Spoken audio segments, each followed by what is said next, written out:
Hello, sweet friends, and welcome back to the Autoimmune Recovery Room. I am Diana Carroll, and I am so grateful you are here with me today. Living with an autoimmune condition can sometimes feel incredibly isolating.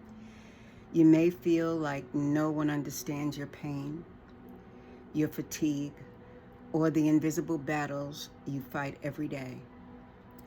Today, I want to talk about how to stay connected even when you feel alone.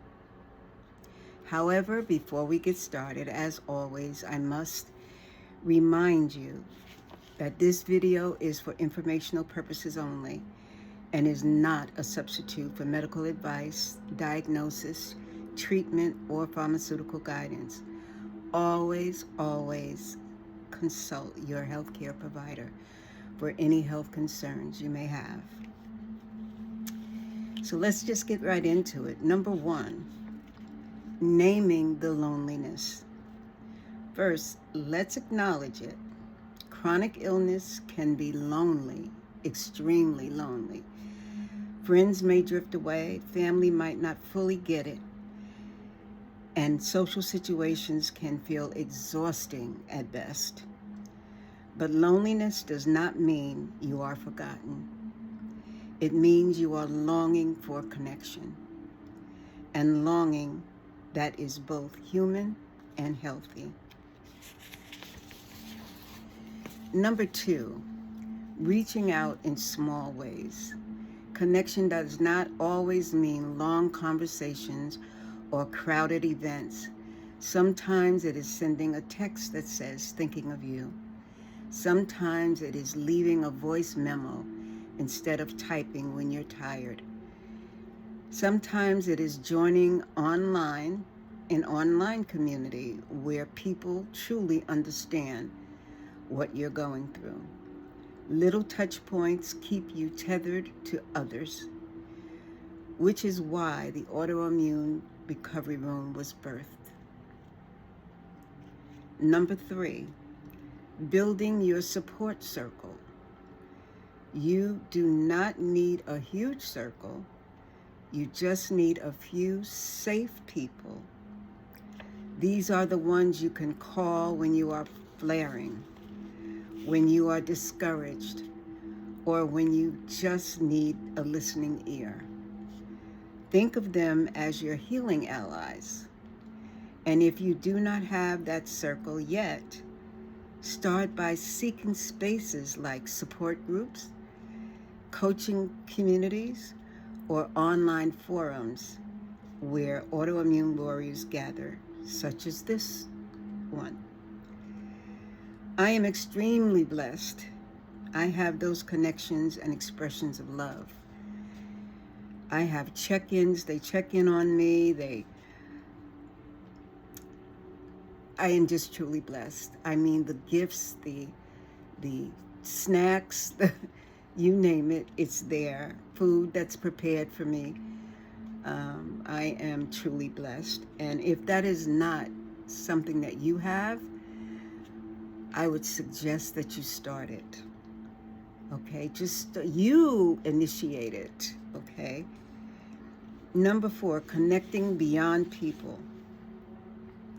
Sometimes connection also means connecting with yourself, your faith, and nature. Journaling, I mention that quite frequently, prayer and meditation, or simply sitting under a tree can ground you when human connection feels out of reach. Remember, solitude is different from loneliness. Solitude can be restorative when it is chosen with intention.